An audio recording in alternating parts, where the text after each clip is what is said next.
Good morning and welcome to Morning Movie News, where a question is brewing, not just for Kevin Feige and the MCU, but for MCU fans. And that is, while it was cool to have Spider-Man and Captain America Civil War and Spider-Man Homecoming looks quite good, will it ultimately be worth the price that is the headache that Sony's Spider-Man universe is very quickly becoming? What am I talking about? Well, they announced the Venom movie release date the other day, October 2018. I was like, how is this going to factor in to the larger picture? Will it potentially, will they tease the Venom symbiote in Guardians of the Galaxy Volume 2 since it's from space, etc., etc.? And many of you pointed out in the comment section on that video that Venom won't be part of the MCU. And I was like, how the heck is that going to work? How can you have a franchise, Spider-Man, that has 1 foot in the MCU, not even 1 foot in both cinematic universes, because there's a wall there, right? As Sony clarified yesterday with a new announcement for another Spider-Man spinoff, these characters are not only not part of the MCU, but they're not even spinning out of Spider-Man Homecoming. So this is ridiculous. All right, so the announcement yesterday was the other spin-off they're planning is the Sable and Black Cat movie. Not two separate movies, but these two ladies are going to team up. Now, first off, Black Cat has the same power set as Domino, who's also going to be hitting the silver screen very soon, now played by Zazie Beetz over in Deadpool 2. So that's going to be confusing for moviegoers to have two characters with luck powers. And let me think about which one they're going to gravitate towards. The one in an already successful established movie franchise? Or from if it wasn't for bad luck, they'd have no luck at all franchise that is Sony's Spider-Man. So I think they're teaming up these two characters who don't match at all, Silver Sable and Black Cat, as a knee-jerk reaction to the success of Harley Quinn and then Warner Brothers' upcoming Gotham City Sirens movie. Sony, why do you do it? They had a script already done by Lisa Joy, who was the co-creator of Westworld, along with her husband, Jonathan Nolan. And I can see why they need someone to come in and fix that up, because Westworld, I don't think was particularly commercial, and in itself needed to be delayed because it had to undergo serious rewrites for the second half of the series. Although Lisa Joy did create a very memorable female character in Tandy Newton's Maeve. But Chris Yost is going to come in and fix it up. He is from X-Men Evolution, Wolverine and the X-Men, those animated series. He's also written a number of comics, and he co-created X-23, first in the animated series and then helped bring her into the comics. So it's very cool to see a comic book writer working on the movies. That's very cool. And I think that his animation background helps him because he has experience writing for a visual medium, that kind of storytelling. Books, comics, movies, even TV, they all require a different skill set. So I think that Hollywood probably felt a little more comfortable with his skill set. Now, he worked on Thor Ragnarok already, so I'm sure that also helped him. And now he's going to be doing this. But as I said, this is just developing into a really big headache to have movies, big deal movies floating around that not only aren't part of the MCU, but if they're not coming out of Spider-Man Homecoming, does this mean that Tom Holland's Peter Parker isn't a part of these movies? And then what's the fix? Is there no Spider-Man? Is he only referred to off on the background? But why wouldn't Spider-Man handle these situations? Maybe they see it Ben Affleck's Batman did show up in Suicide Squad, right? Maybe Miles Morales is the fix. They'll introduce him in an animated movie and then he'll swing into live action and be the Spider-Man for these movies. I could see that potentially working, but then why didn't they just have Peter Parker head over to the Marvel Studios proper if, Sony can't really develop something based around him, with him being the focal point, as he should be for any Spider-Man cinematic universe. So I think that dividing it like this makes absolutely no sense, and Marvel had to know this was the case when they made their contract, and I just think that the MCU so far is pristine. It doesn't have a single misstep. I mean, people get upset about Iron Man 2 or Iron Man 3, have you, people didn't like Thor the Dark World. I don't think anybody liked Thor the Dark World. I'm sure if some of you were like, I did, but for the most part, everybody can agree that didn't really work. But still, they're pretty much full of wind, and particularly recently. So I don't see why they would want to be connected in any way to something that's being very poorly handled immediately. It's like Sony didn't learn anything. It's like it came back together, like we blew it apart, with the Sony hack blew it apart, and it's reanimated and all the little pieces crawled back together like a sci-fi movie, and it's still the same damn monster. It was frustrating. We blew it up for nothing. All right, so that's the first story of the day, and I'm curious how you feel about that, both from a business perspective for Kevin Feige and Marvel. Do you think it was worth it? Is this price worth it for Spider-Man being in the MCU movies? And also, how do you feel as a fan? Is it going to bother you that this is the situation, or you're like, I don't care, I want Peter Parker in the MCU. I will pay any price. All right, so the second story of the day, talking about expanded universes, is that Disney live action is very happy with, obviously, the results of Beauty and the Beast, but they don't want to do a sequel because Alice in Wonderland, Through the Looking Glass was such a disaster. And I think that they would be very hard for them to get any of their talent to return.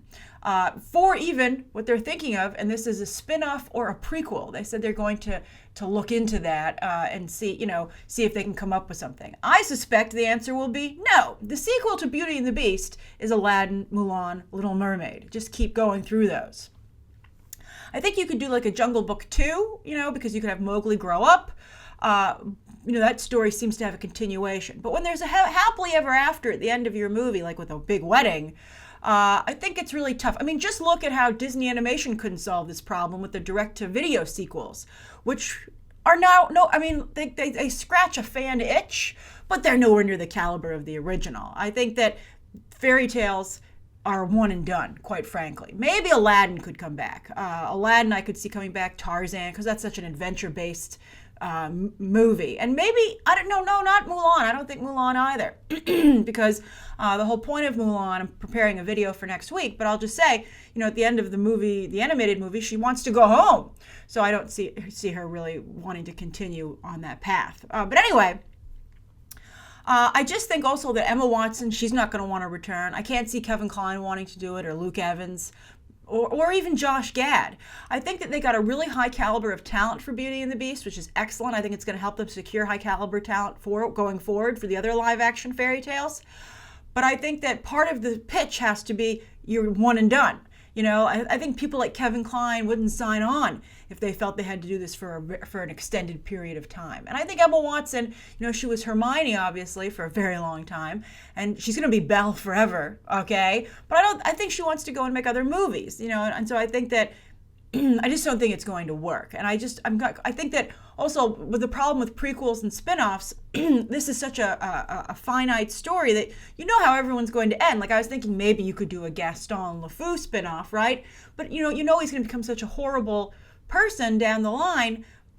I think it's tough to do. I mean, maybe if the Han Solo spin-off does well, but still, I just think, and I think there's too much of a risk of hurting this fantastic movie. I just wouldn't do it. I think it's a mistake. But I'm curious, do you love Beauty and the Beast so much that you're like, I don't care, give me more?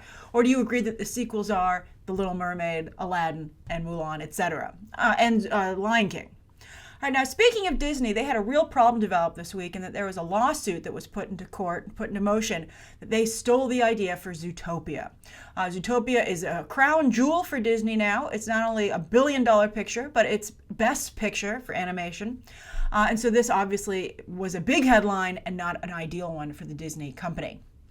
Now, it's well known in the movie business, and I think in the entertainment business in general, that ideas are very valuable and sometimes they get stolen. It's very tricky and it's hard to prove it, because here's the thing. Also, sometimes people will think of the same thing simultaneously. Something will happen that gives a couple of people the same idea, right? So sometimes there's overlap unintentionally, and then someone might accuse and say, oh, well, you stole my idea. And it's like, well, first you might think, oh, well, you can't say someone stole Zootopia, because what about Richard Scarry? Isn't, Richard Scarry books, isn't that really Zootopia too? So, that's, human-like animals in a city is something not really that you can steal. A lot of people have done movies like, movies and books and animated series and video games just like that. So that's why sometimes it's hard to prove about ideas. And that's another reason that if you're ever wondering, you're trying to break into the entertainment industry and you're like, why won't people read my stuff without me having representation? This is why. It adds a layer of protection. And also make sure that, you're in the industry, you're legit, you want to play the game. And, that's another reason that, if you become litigious, good luck ever working again.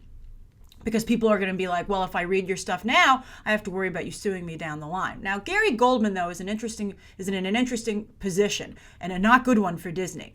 He is a reputable screenwriter in that he wrote the original Total Recall movie and Big Trouble in Little China, and also the Nicolas Cage movie Next. So he's not a crackpot, right? He's not someone that Disney can easily dismiss. However, he doesn't work very much, as you can see, and certainly not lately. So he doesn't have anything to lose either. It's not like Gary Goldman's going to have to worry about losing work because he's now litigious. He also, I think, has a pretty strong case. So the problem is that he opens his lawyers open their court papers with a quote from Zootopia co-director Byron Howard saying, quote, "Don't worry if you feel like you're copying something, because if it comes through you, it's going to filter through you and you're going to bring your own unique perspective to it." That's pretty bad. That's a very bad quote. I don't know why he would say a quote about copying other people's work. That's so bad. I will also tell you that I think that creative ideas should be respected. And that's why, if you can prove that someone stole your stuff, like if that allegation can stick, that's really bad, because it's so hard to come up with good creative ideas. It's really frowned upon, obviously, in the industry full of creative people. It's like if you steal jokes, it's like other comedians just blackball you. So the other thing is, though, and in addition to pitching to Disney almost a decade apart, he first pitched them this idea in 2000 and then in 2009. So, and he has worked with Disney on other properties. So he has an established connection to the studio. They can't be like, we never talked to this guy. And he has meetings that he had with them. And it's very far apart. It's a prolonged contact on this idea. And it was way before they'd worked on Zootopia, right? It can't be like, well, when you came to pitch us, we already thought of this and we're working on it, which is why we rejected yours. But here's the kicker, because that can happen sometimes too. They're like, we already have something like this in development, we're just going to do it in-house. Because, as the quote goes, every time I say this, someone's like, oh, that's not Shakespeare. So I won't attribute it to Shakespeare, but there's nothing new under the sun, right? It's surprising how often people come up with the same ideas. But anyway, here's the kicker. He pitched them the title with the title Zootopia. That's really bad. The fact that it said Zootopia on his pitch in 2000 and 2009, and that's the name of the movie, is a very, very bad thing. And, maybe Byron Howard and, the other people who worked on this didn't know. And maybe it's some development executive's fault. But, someone should have been doing their due diligence at the company to make sure that they didn't make this mistake. And it should have been noted that we can't use the title Zootopia because it's been pitched to us by an individual, and sometimes you can buy a title from someone for not too much money. You could give Gary Goldman $200,000 for it because it would be so early. And also often when they, that's nothing to Disney. That's like flipping them a quarter, like in the old days, right? So the thing is that often you can say, well, we work on animated movies so long in development, and sometimes they never see the light of day. I mean, Disney makes whole books about ideas that they didn't do.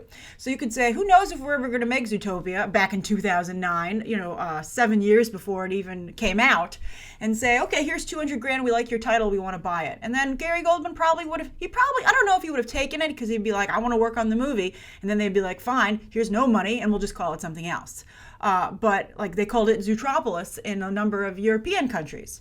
And I bet they're wishing they called it Zootropolis now, because this is a very bad situation. So anyway, we'll see how this turns out. And I think that it's a little bit uncool that he waited so long to launch the lawsuit, but I guess he wanted to see if it won Best Animated Feature to make sure that he could claim the most damages.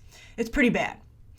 All right, so those are the three stories of the day, and I'm curious, but just so you know, even on the side note, it's been long claimed that Steven Spielberg stole E.T., There's rumor that there's a script floating around that some woman wrote with his handwriting on the margins with notes. So it's bad, but it's a tough business, so the other reason I bring this up is that always protect yourself, okay? This is why you need representation when you're working in the industry, and also always have a number of ideas. Never place all your hopes and dreams on just one. All right, so as for the viewer question, speaking of ideas, this is a good one. This is coming from, I'm sure you guys have seen this guy's channel name. It's Unsubscribing Repetitive Channels Very Soon.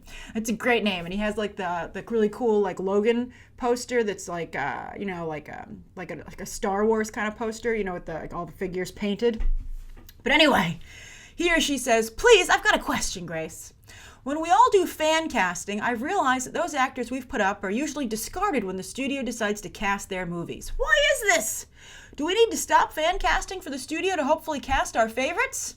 Great question. So the first part of it is that often fans will suggest somebody that just isn't appropriate. I've seen often you guys are like, oh, what about this guy who does stunts? He's so cool. Or like I see a lot of times people are like, what about from the guys from Supernatural? And it's like, they're too TV, and Supernatural's been on for so long, and their guys are so entrenched in their identity of who they are as actors. This is never going to happen. It's just not going to happen. They want someone who makes a movie look like it's exciting, like it's the caliber of worthy of paying the price to seeing a film. And so often I think that fan casting doesn't factor in the business perspective, and so it's just not reasonable. And I think that's the main reason that fan casting doesn't.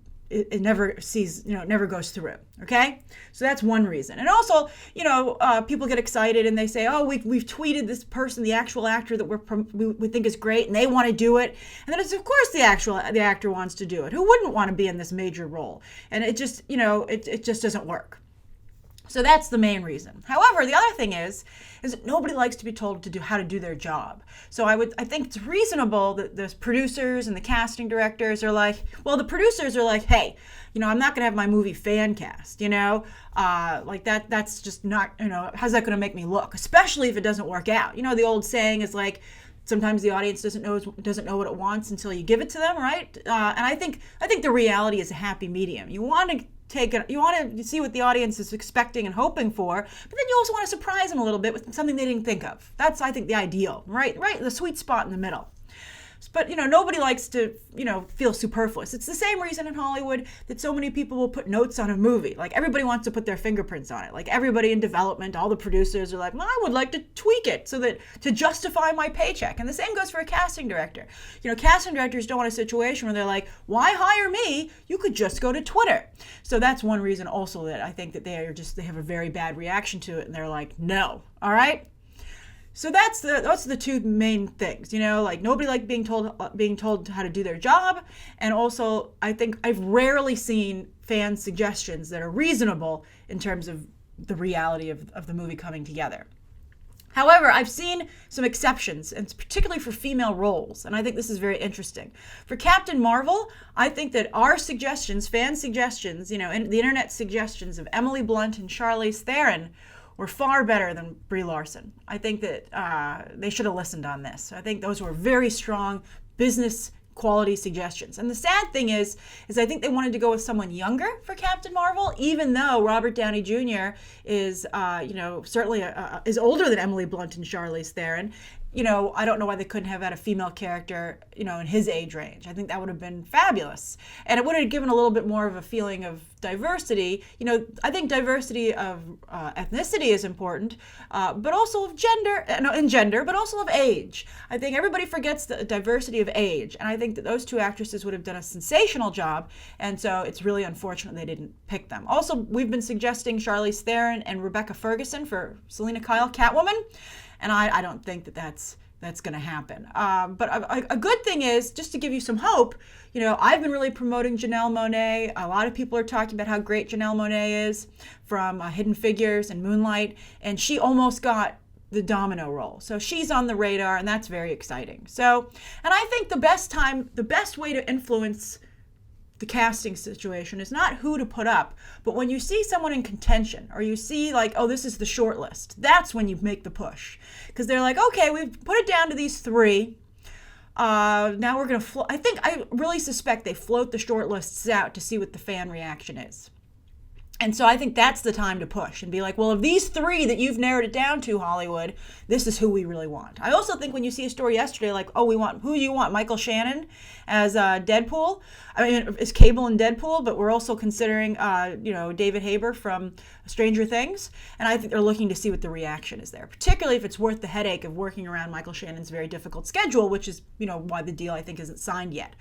I think Michael Shannon's a fabulous idea. And so if the internet goes, oh, that's so great, they're like, okay, let's make it happen. However, when that was announced, the internet didn't really react yesterday to Michael Shannon being the front runner for the role of Cable. So I think that, it certainly will influence not only their decision whether or not to cast him, but I think it'll certainly factor into his salary negotiations. They're like, you can't point to any chatter, but if there was, his agent could say, you need my client to be Cable in Deadpool 2 because that's what the fans want, and he could ask for a little bit more. So I think that's how you can really affect things. That would be, I think, my advice, and so not to be frustrated. And also, when you start to do fan casting in the future, make sure you think about, is this person viable for a movie? Is this someone who is a good actor? Do they have a good pedigree? Have they been around too long? Sometimes you can be around so long that it's time for a makeover, like Matthew McConaughey, but that means you have to disappear from the radar a little bit, right? Is there something exciting about them? You got to put yourself in the shoes, not of a fan, but if you're going to do casting, you got to put on your producer hat. And that's the best advice I think I can give you in that regard. All right, I hope that answers your question. Thank you, everybody, for tuning in today. Please write down what you think of today's top 3 stories. Unsubscribing repetitive channels very soon. The viewer question there. Anything you'd like to see covered tomorrow, any questions that you might have. Thanks for watching. Bye.